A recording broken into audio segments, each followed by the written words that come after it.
Hello dear students, welcome to Easy Notes. आज हम लोग स्टार्ट करने वाला है हमारा नया chapter that is dual nature of matter and radiation, जिसमें हम लोग बात करेंगे पहले लेक्चर में फोटो इलेक्ट्रिक इफेक्ट के बारे में। ठीक है, बहुत ही छोटा चैप्टर है, हम लोग 2 लेक्चर्स में कवर करने वाले हैं। पहले लेक्चर में कंप्लीटली थियरी पढ़ेंगे, दूसरे लेक्चर में थोड़ी सी थियरी और कंप्लीट न्यूमेरिकल्स करेंगे। ठीक है, तो सबसे पहले देखते हैं वेव नेचर ऑफ लाइट, जो कि हम लोगों ने इससे पहले वाले चैप्टर में पढ़ रखा है। क्या है?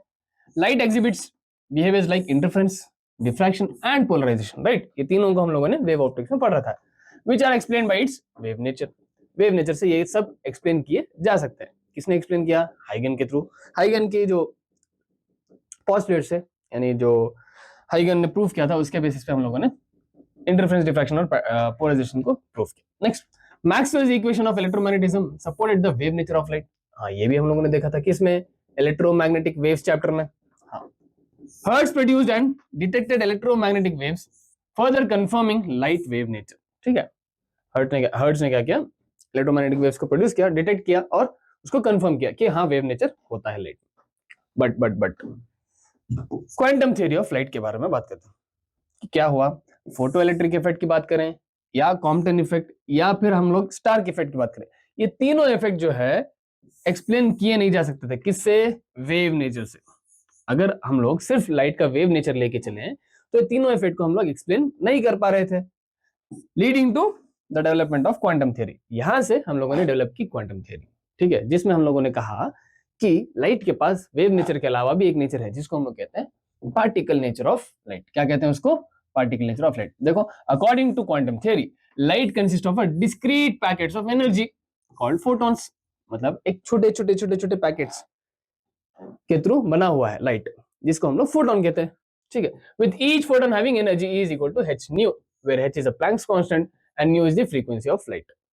तो वहां से हम लोगों ने तय किया कि लाइट का सिर्फ वेव नेचर नहीं होता, इसका पार्टिकल नेचर भी होता है। किसके फॉर्म में? एक डिस्क्रीट पार्टिकल्स के हिसाब से ये आएंगी, यानी एनर्जी पैकेट्स के फॉर्म में आएंगी, जिसे हम लोग क्या कहते हैं? फोटॉन्स कहते हैं। ठीक है, तो यहां से हम लोगों ने बात की कि डुअल नेचर ऑफ लाइट होता है। क्या? The understanding of light evolve to recognise its dual nature. ठीक है, दो नेचर्स होते हैं। Some phenomena are explained by wave nature while others are better explained by particle nature. थोड़ों को वेव नेचर से समझ लेते हैं, थोड़े हम लोग पार्टिकल नेचर से समझ सकते हैं। Next, therefore light can be behave both as particle as well as wave nature, which is called its duality। मतलब there is a dual nature of light। मतलब लाइट हमेशा, देखो जैसे कि हम लोगों का भी डुअल नेचर। हम लोग फैमिली के साथ अलग रहते हैं, फ्रेंड्स के साथ अलग रहते हैं। राइट, वहां पे फैमिली के साथ बहुत मासूम इनोसेंट, फ्रेंड्स के साथ उतने ही कनिंग, उतने ही मिस्टीवियस टाइप के रहते हैं। तो वही हमारे लोगों के भी डुअल नेचर, लाइट के भी डुअल नेचर होंगे। डिपेंड्स कि क्या करना है, जो भी करना है डिपेंड्स। अगर इंटरफेरेंस, डिफ्रैक्शन वगैरह करना है तो वो वेव नेचर जैसा बिहेव करेगा। अगर इसको दूसरी चीजें करना है, जैसे कि इलेक्ट्रॉन एमिशन है, फोटो इलेक्ट्रिक इफेक्ट है, तो यहाँ पे वो पार्टिकल नेचर जैसा बिहेव करेगा। नेक्स्ट, सब इंपॉर्टेंट डिस्कवरीज याद रखो कि एक्सरेज किसने डिस्कवर किया? रॉयंटन ने। इलेक्ट्रॉन को जे थॉम्सन ने। कैथोड विलियम क्रूक्स ने किया था, बट कंफर्म किसने किया? जे थॉम्सन ने। थ्रू दिस एक्सपेरिमेंट उन्होंने इलेक्ट्रॉन को भी डिस्कवर किया। नेक्स्ट, रेशियो ऑफ कॉइथाइड्रो एक्सपेरिमेंट जे थॉम्सन ने ही किया था। Charge of an electron, Millikan experiment से चार्ज ऑफ इलेक्ट्रॉन हम लोगों ने डिस्क्राइब किया, डिस्कवर किया। ठीक है, आगे बढ़ते हैं। हाँ, इलेक्ट्रॉन एमिशन की बात करते हैं, जो कि इंपॉर्टेंट टॉपिक है इस चैप्टर में। What is electron emission? Electron का एमिशन होता कैसे? मान लो ये मेटल सरफेस, ठीक है, मेटल सरफेस में जो है आउटर सरफेस की अगर बात करें तो वहां पे कुछ इलेक्ट्रॉन्स होते हैं जो कि फ्री टू मूव होते हैं। उन लोगों को हम लोग कहते हैं फ्री इलेक्ट्रॉन्स। उन इलेक्ट्रॉन्स के पास इतनी एनर्जी होगी कि वो जो फोर्स ऑफ अट्रैक्शन लग रहा है न्यूक्लियस और उन इलेक्ट्रॉन्स के बीच में, उसको ओवरकम कर सकते हैं और वो मूव हो सकते हैं। उन टाइप के इलेक्ट्रॉन्स को हम लोग कहते हैं free electrons.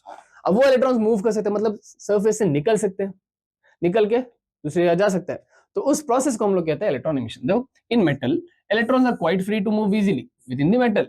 These electrons are responsible for the conductivity of metals. उसकी वजह से ही जो है कंडक्टिविटी ऑफ मेटल होता है। हाँ, होता है, वहां पे करंट जनरेट होता था। These electrons in the outer shell of the atoms are loosely bound. These loosely bound electrons are called free electrons. In electrons को हम लोग क्या कहते हैं? फ्री इलेक्ट्रॉन, जो कि फ्री टू मूव होते हैं, यानी लूजली बाउंड होते हैं। मतलब they can overcome easily। देखो, if it has got sufficient energy to overcome the attractive pull, then only electron can come out the metal surface। अगर इतनी sufficient energy है तो वो बाहर आ सकते हैं। तो अगर बाहर आ गए, this phenomena of emission of electrons from the metal surface is called electron emission। अगर बाहर आ गए तो उस प्रोसेस को हम लोग क्या कहेंगे? इलेक्ट्रॉन एमिशन कहेंगे। तो हमारे पास तीन टाइप के इलेक्ट्रॉनिक एमिशन है। सबसे पहला थर्मियोनिक एमिशन। थर्म वर्ड कहाँ यूज होता है? थर्म वर्ड वहां यूज होता है जहां पे भी हीट की बात करें या टेम्परेचर की बात करें, ठीक है। तो it is a process in which electrons are emitted from the metal surface by heating. कैसे? Heating the metal surface to high temperature. अगर ज्यादा टेम्परेचर तक हीट करेंगे तो इलेक्ट्रॉन्स वहां से एमिट हो जाएंगे, निकल जाएंगे। तो उस टाइप के एमिशन को हम लोग क्या कहेंगे? Thermionic emission. नेक्स्ट बात करते हैं photo electric emission. Photo electric का मतलब क्या है? फोटो फोटो फोटो फोटो, जहां पे भी वर्ड फोटो आएगा फिजिक्स में, लाइट, लाइट के ऊपर बेस्ड होगा, ठीक है। फोटो इलेक्ट्रिक, फोटो की वजह से इलेक्ट्रिक का एमिशन हो रहा है, मतलब लाइट की वजह से इलेक्ट्रॉन का एमिशन होना।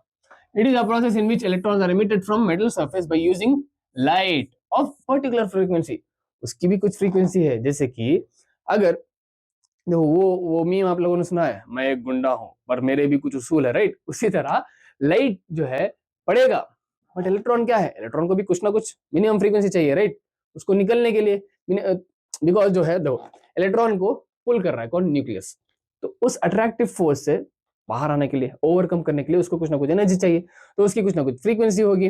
क्यों? क्योंकि हम लोगों ने इधर देखा कि एनर्जी जो है, एनर्जी इज नथिंग बट कितनी है? Energy E is equal to h nu है। E is equal to h nu है। h is nothing but constant। क्या है? h is a Planck's constant। h is Planck's constant, जिसके बारे में आप लोगों ने केमिस्ट्री में पढ़ रखा होगा फर्स्ट पीसी में। Planck's constant जिसकी value 6.63 into 10 power minus 31 joule second होती है, राइट। ओके, तो न्यू क्या है? Nu is nothing but how much? Nu is the frequency. तो energy is directly proportional to frequency, तो मतलब कुछ ना कुछ मिनिमम फ्रीक्वेंसी होनी चाहिए। अगर पड़ेगी पर्टिकुलर फ्रीक्वेंसी तो वहां से इलेक्ट्रॉन निकल जाएगा। नेक्स्ट, फील्ड एमिशन की बात करते हैं। फील्ड एमिशन, फील्ड कौन सी field? Electric field. Strong electric field अगर एक मेटल को देंगे तो वहां से क्या होगा? इलेक्ट्रॉन का एमिशन हो जाएगा, ठीक है, due to strong electric field. It is a process in which electrons are emitted from metal surface by using strong electric field. अच्छा, अब इन तीनों में हमें डिटेल में बात करना है फोटो इलेक्ट्रिक इफेक्ट के बारे में। तो क्या है फोटो इलेक्ट्रिक इफेक्ट, देखते हैं। तो the phenomena of emission of electron from the metal surface by using the light of suitable frequency is called photoelectric effect। वो हम लोगों ने इधर भी देखा है।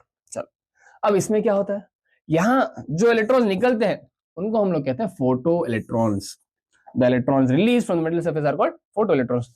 अब इलेक्ट्रॉन्स निकले, इलेक्ट्रॉन्स ट्रैवल करेंगे, तो इलेक्ट्रॉन्स के मूवमेंट की वजह से वहां पे करंट जनरेट होगा। हाँ, जनरेट होगा, तो उसके लिए the flow photo electrons produce electric current. उसको हम लोग क्या कहेंगे? उसको कहेंगे फोटो करंट। क्या कहेंगे उसको? फोटो करंट, ठीक है। अच्छा, और ऐसे मटेरियल्स जो फोटो इलेक्ट्रिक इफेक्ट दिखाते हैं उनको हम लोग कहते हैं photosensitive material. The materials which exhibit the phenomena of photo electric effect are called photosensitive material, ठीक है। अब आगे बढ़ते हैं। Next, observation of Hallwachs experiment on photo electric effect. एक साइंटिस्ट थे हाल-वॉच, उन्होंने एक एक्सपेरिमेंट किया था गोल्ड लीफ इलेक्ट्रोस्कोप लेके। What is was gold leaf electroscope? जिससे हम लोग चार्ज को डिटेक्ट करते थे, राइट। हाँ, तो उसको लेके इन्होंने एक फोटो इलेक्ट्रिक इफेक्ट का ये क्या एक्सपेरिमेंट। अब फोटो इलेक्ट्रिक इफेक्ट में क्या होता है? लाइट की जरूरत है। लाइट सबसे बेस्ट नेचुरल लाइट कौन सा है? सनलाइट। हाँ, तो उन्होंने क्या किया? सबसे पहले इस जिंक प्लेट को, क्या क्या, इस जिंक प्लेट को, अरे सॉरी, इस जिंक प्लेट को इस गोल्ड लीफ इलेक्ट्रोस्कोप के साथ रख के प्लेस कर दिया। कहां पे? सनलाइट के पास। तो जैसे इसके ऊपर यूवी रेस पड़ी, सनलाइट पड़ी, तो क्या हुआ? ये देखा कि अगर वो प्लेट जो है नेगेटिवली चार्ज होती तो वो न्यूट्रल बन जाती, अगर वो प्लेट न्यूट्रल होती तो पॉजिटिवली चार्ज बन जाती, और अगर वो पॉजिटिवली चार्ज होती तो और ज्यादा पॉजिटिवली चार्ज हो जाती। तो ये तीन इन्होंने देखा था, ये तीन ऑब्जर्वेशन उन्होंने किए थे कि अगर नेगेटिवली चार्ज रखेंगे तो वो न्यूट्रल हो जाएगी, अगर न्यूट्रल रखेंगे तो पॉजिटिवली चार्ज हो जाएगी, अगर पॉजिटिवली चार्ज रखेंगे तो हाईली पॉजिटिवली चार्ज हो जाएगी। तो उसका मतलब क्या है? तो नेगेटिवली चार्ज से न्यूट्रल कैसे हो सकती है? नेगेटिवली चार्ज कब होगी? जब ज्यादा इलेक्ट्रॉन्स होंगे। तो न्यूट्रल कैसे होगी? जब इलेक्ट्रॉन्स वो निकल जाएंगे, एक्सेस इलेक्ट्रॉन्स। हाँ, तो इलेक्ट्रॉन्स निकल रहे थे। दूसरा, न्यूट्रल, न्यूट्रल से पॉजिटिव चार्ज होगी। कब होगी? जब इलेक्ट्रॉन्स निकलेंगे तभी पॉजिटिव होगी, राइट। हाँ, पॉजिटिव से और ज्यादा पॉजिटिव हो गए, वो भी कब होगी? जब इलेक्ट्रॉन्स निकलेंगे। तो इन्होंने देखा कि Hallwachs measured the charge on a zinc plate using the electroscope. He observe that, क्या क्या ऑब्जर्वेशंस किए देखो। सबसे पहला ऑब्जर्वेशन था negatively charged zinc plate lost its negative charge and become neutral when it was illuminated by the UV radiations। हाँ, uncharged यानी neutral becomes positive when it was illuminated by UV radiations and positively charged becomes more positive when it was illuminated by UV radiations. अब इसका मतलब क्या हुआ, इन्होंने देखा कि he concluded that the negatively charge particles were being emitted, मतलब electrons निकल रहे थे from zinc plate when UV rays are incident on it. जैसे ही लाइट उसके ऊपर पड़ी तो क्या हुआ, वहां से नेगेटिवली चार्ज पार्टिकल्स यानी इलेक्ट्रॉन्स थे, वो बाद में डिसाइड हुआ कि वो इलेक्ट्रॉन है, तो नेगेटिवली चार्ज पार्टिकल्स जो है निकल रहे थे बॉडी को न्यूट्रल या पॉजिटिव बनाते हुए। ठीक है, ये था हेल्महोल्ट्ज का एक्सपेरिमेंट। अब बात करते हैं नेक्स्ट लीनार्ड एक्सपेरिमेंट की। ठीक है, लीनार्ड का एक्सपेरिमेंट तो सेटअप ये है। ठीक है, इसमें क्या था, यहां से यूवी रेज पड़ेंगे एक मेटल सरफेस पे, यहां से इलेक्ट्रॉन का ट्रांसफर होता। तो देखो, तो अगर देखें as soon as the UV radiations were incident on the emitter plate, हमारे पास दो प्लेट्स है, एक है एमिटर प्लेट, एक है कलेक्टर प्लेट। तो क्या हुआ, जैसे ही एमिटर प्लेट के ऊपर यूवी रेडिएशंस पड़ेंगे तो वहां से इलेक्ट्रॉन करंट फ्लो होगा, वहां से क्या होता है, करंट फ्लो होगा। अब करंट फ्लो कब होता था, जब फ्लो ऑफ इलेक्ट्रॉन होता है। हाँ, तो the current flow stop immediately when the UV radiations were stop. जैसे ही हम लोगों ने यूवी रेडिएशन को स्टॉप किया, यानी इसको कवर किया, इसको देखो देखो, जैसे मैं अगर इसको कवर कर दूंगा ये विंडो को, तो क्या हो जाएगा, यूवी रेडिएशंस इस पे पड़ना बंद हो जाएंगे, तो वहां पे करंट जो है वो स्टॉप हो गया। तो उसका मतलब क्या था, यूवी रेडिएशंस जो है फ्लो ऑफ इलेक्ट्रॉन के रिस्पॉन्सिबल थे, मतलब इलेक्ट्रॉन को मेटल प्लेट से निकालने के रिस्पॉन्सिबल थे। हाँ, वो हेल्महोल्ट्ज ने भी प्रूफ किया और वो लीनार्ड ने भी प्रूफ किया। तो हेल्महोल्ट्ज एंड लीनार्ड दोनों ने मिलकर कंक्लूड किया कि यूवी रेडिएशंस की वजह से इलेक्ट्रॉन निकल रहे हैं, और ये भी कंक्लूड किया कि UV radiations of minimum frequency, उसके लिए मिनिमम फ्रीक्वेंसी की जरूरत थी, अगर उतनी फ्रीक्वेंसी का ही लाइट पड़ेगा तभी जो है इलेक्ट्रॉन्स एमिट होंगे, अगर नहीं तो इलेक्ट्रॉन्स एमिट नहीं होंगे। तो Helmholtz and Lenard also observed that there was a minimum frequency of incident light below which no electrons were emitted, मतलब उससे कम फ्रीक्वेंसी होगी तो इलेक्ट्रॉन्स एमिट नहीं हो रहे थे, तो मतलब उससे ज्यादा होनी चाहिए, मिनिमम उतनी होनी चाहिए, तो उससे कम होगी तो इलेक्ट्रॉन्स एमिट नहीं हो रहे, तो उस फ्रीक्वेंसी को हम लोग कहते हैं threshold frequency. That minimum frequency is known as threshold frequency. ठीक है, मिनिमम फ्रीक्वेंसी रिक्वायरमेंट कि फोटो इलेक्ट्रिक इफेक्ट हो जाए उसको हम लोग क्या कहते हैं, थ्रेशोल्ड फ्रीक्वेंसी। ठीक है, नेक्स्ट बात करते हैं एक्सपेरिमेंटल फोटो इलेक्ट्रिक इफेक्ट। ये तो हम लोगों ने देखा कि जैसे पड़ेगी लाइट रे तो यहां से यहां तक क्या होगा, इलेक्ट्रॉन का फ्लो होगा एमिटर से कलेक्टर की तरफ, जिसकी वजह से यहाँ पे करंट सर्किट में पास होगा। चलो, अब the arrangement to study photo electric effect. ठीक है, इसमें क्या क्या है, एक इवैक्यूएट ग्लास ट्यूब है, फिर एक विंडो है, फिर उसके बाद एक एमिटर प्लेट है, एक कलेक्टर प्लेट है, और बैटरी और माइक्रोमीटर को लगाया है, जिसकी वजह से हम लोग पूरा मेजर कर सकते हैं। तो इसमें से क्या क्या मेजर किया, क्या क्या ऑब्जर्वेशन थे, ऑब्जर्वेशन या तो लॉज कह सकते हैं ऑफ फोटो इलेक्ट्रिक इफेक्ट। क्या क्या थे, सबसे पहला, photo electric effect is a instantaneous process. Instantaneous मतलब instant, within an instant, जैसे ही लाइट पड़ा इलेक्ट्रॉन निकल गया, खत्म। वो भी लाइट जो है मिनिमम फ्रीक्वेंसी का होना चाहिए, वो याद रखिए, जैसे लाइट पड़ा इलेक्ट्रॉन निकल गया, डन। तो the emission of electron was instantaneous, that is there was no time lag और delay between the incident of radiation, light पड़ा इलेक्ट्रॉन निकला बस, and emission of electron from the metal surface. ठीक है, दूसरा हम लोगों ने क्या देखा कि मिनिमम फ्रीक्वेंसी होनी चाहिए। हाँ, there exist a minimum frequency of metal surface for electron emission which is called threshold frequency. अच्छा, तीसरा हम लोगों ने क्या देखा, देखो अब क्या होता है, अगर मिनिमम फ्रीक्वेंसी होगी तो मिनिमम एनर्जी भी होगी। हाँ, होगी एनर्जी। तो देखो, अब यहां से निकलने के लिए इलेक्ट्रॉन को मिनिमम एनर्जी की जरूरत है, मान लेते हैं 1 जूल या 2 जूल, नहीं चलो 1 जूल मान लेते हैं, 1 जूल एनर्जी की जरूरत है इसको यहां से निकलने के लिए। अगर मैं इसको दूं 2 जूल तो क्या निकलेगा, हाँ निकलेगा, इलेक्ट्रॉन निकलेगा, तो 1 जूल वो खर्च कर जाएगा निकलने में। ठीक है, बाकी का 1 जूल, हाँ बाकी का 1 जूल जो है वो मूव होने में, ट्रैवल करने में यूज करेगा, राइट। तो वो कौन सी एनर्जी है, मूव होते टाइम जो एनर्जी बचेगी उसके पास, दैट इज काइनेटिक एनर्जी। हाँ, तो विद इंक्रीज इन फ्रीक्वेंसी, जैसे फ्रीक्वेंसी इंक्रीज करूंगा तो एनर्जी इंक्रीज होगी of incident radiation, the kinetic energy increases accordingly, मतलब जितनी यूज करनी थी मिनिमम फ्रीक्वेंसी, मिनिमम एनर्जी वो यूज कर ली, बाकी की जो एनर्जी होगी वो क्या करेगी, वो काइनेटिक एनर्जी के फॉर्म में ये हो जाएगी, कन्वर्ट हो जाएगी। ठीक है, तो काइनेटिक एनर्जी के फॉर्म में यूज होगी। तो जैसे जैसे इंक्रीज करेंगे फ्रीक्वेंसी में तो काइनेटिक एनर्जी क्या होगी हमारी, अल्टीमेटली इंक्रीज होती हुई दिखाई देगी। हाँ, the photo current does not depend on frequency, मतलब जो करंट है वो फ्रीक्वेंसी के ऊपर डिपेंड नहीं कर रहा था। क्या देखो, अब कहो कि फ्रीक्वेंसी क्या है, फ्रीक्वेंसी जिसकी वजह से एनर्जी बढ़ेगी, क्या एनर्जी बढ़ने से इलेक्ट्रॉन का फ्लो ज्यादा होगा, नहीं राइट। इलेक्ट्रॉन का फ्लो तो इलेक्ट्रॉन के ऊपर डिपेंड कर रहा था, मतलब जितनी स्पीड से फोटॉन्स आ रहे थे, राइट, मतलब जितनी ज्यादा लाइट पड़ेगी उतने इलेक्ट्रॉन्स निकलेंगे। अब सेम लाइट है, देखो इधर भी सेम लाइट, इधर भी सेम लाइट, इधर भी सेम लाइट, राइट, बस फ्रीक्वेंसी ज्यादा है, लाइट की इंटेंसिटी सेम है। अगर इंटेंसिटी सेम हो, इंटेंसिटी क्या है, energy per unit area per unit time, मतलब जितनी ज्यादा एक यूनिट एरिया पे कितनी ज्यादा एनर्जी पड़ेगी, उसको हम लोग क्या कहते थे, इंटेंसिटी।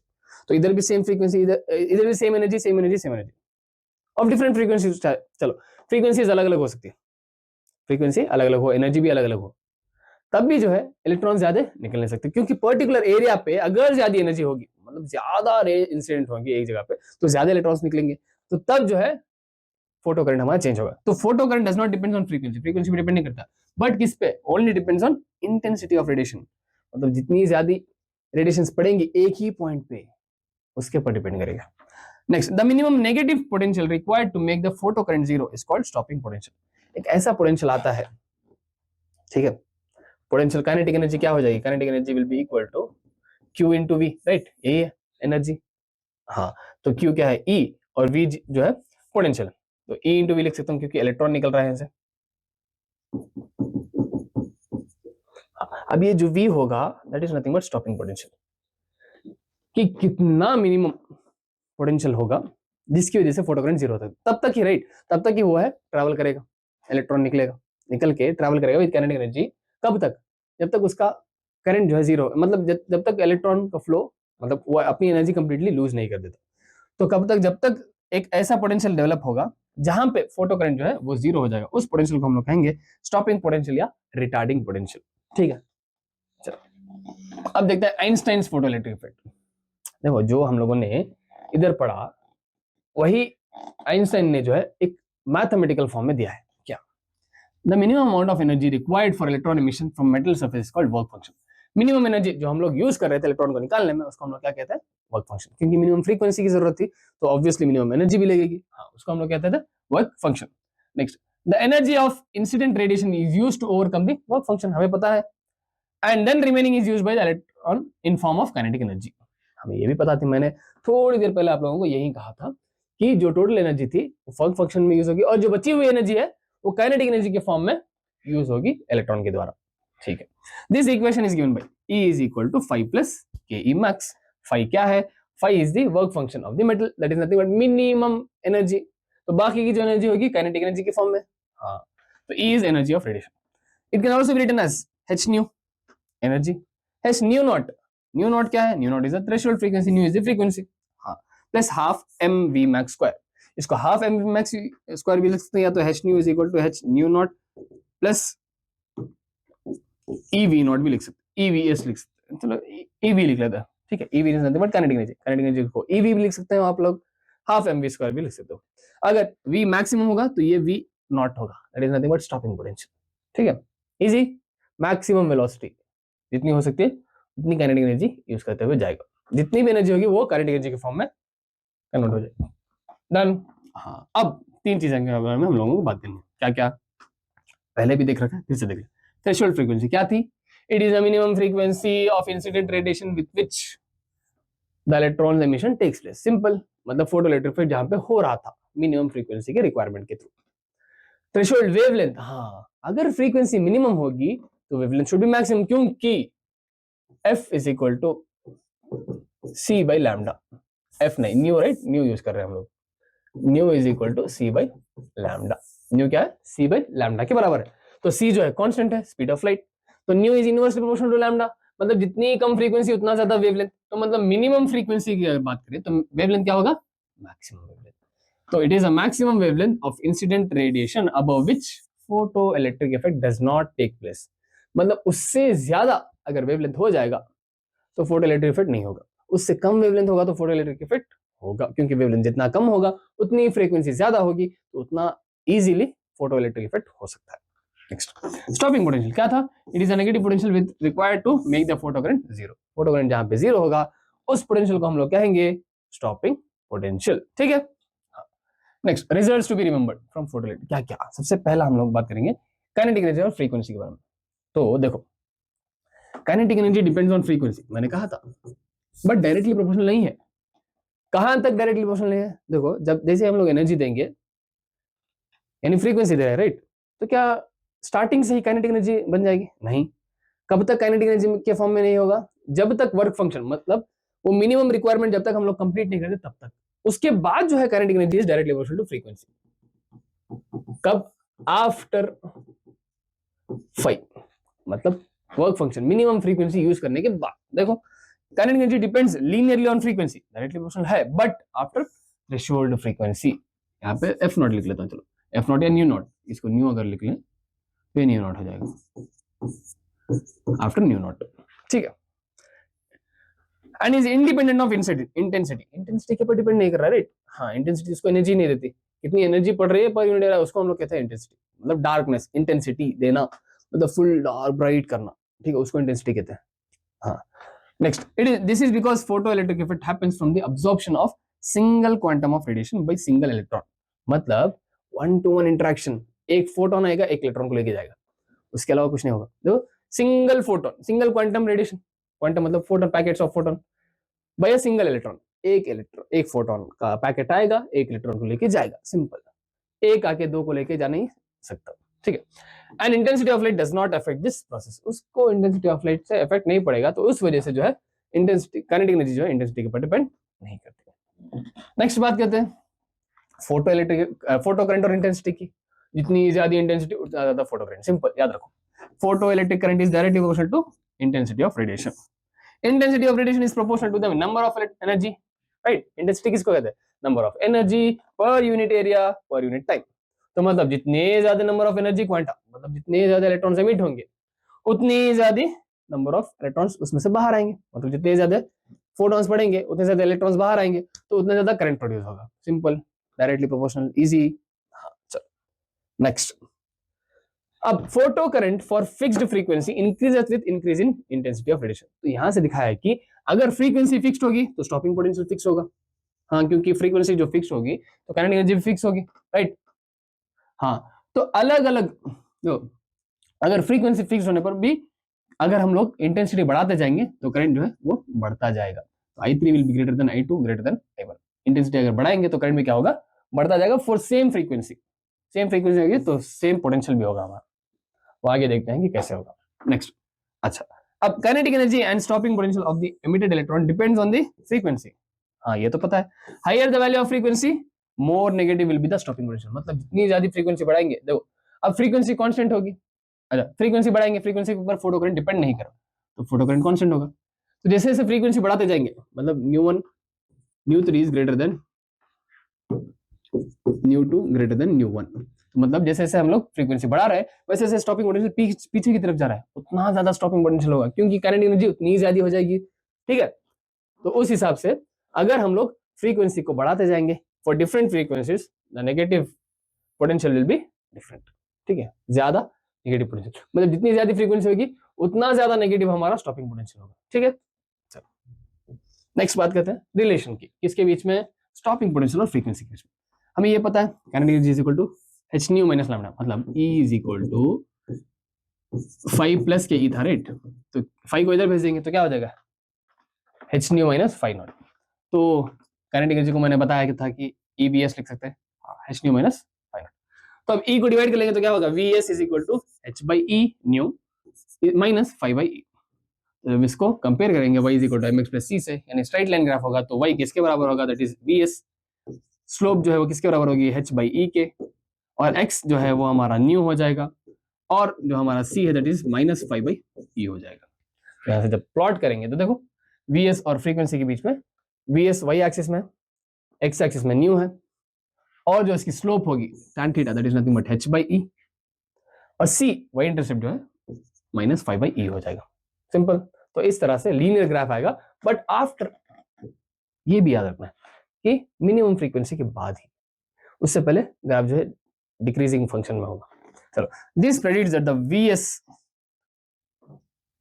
वर्सेस ग्राफ, अच्छा VS ये छोटा लिखना चाहिए था, VS versus new curve is a straight line with slope h by e independent of the nature of material. कौन सा भी मटेरियल हो किसके ऊपर डिपेंड करेगा? स्ट्रेट लाइन होगी और स्लोप उसकी h by e होगी, सिंपल, याद रखें, ठीक है। तो यही था एक छोटा सा लेक्चर। अब नेक्स्ट लेक्चर में हम लोग बात करेंगे डी ब्रॉगली वेवलेंथ और हाइजेनबर्ग अनसर्टेनिटी प्रिंसिपल, उन दोनों के बारे में बात करके थोड़ा सा न्यूमेरिकल्स करेंगे, ठीक है। तो ये चैप्टर कंप्लीट हो जाएगा। मिलते हैं नेक्स्ट चैप्टर नेक्स्ट लेक्चर में, तब तक के लिए पढ़ते रहिए और डाउनलोड कीजिए इस नोट्स आपको। Bye bye.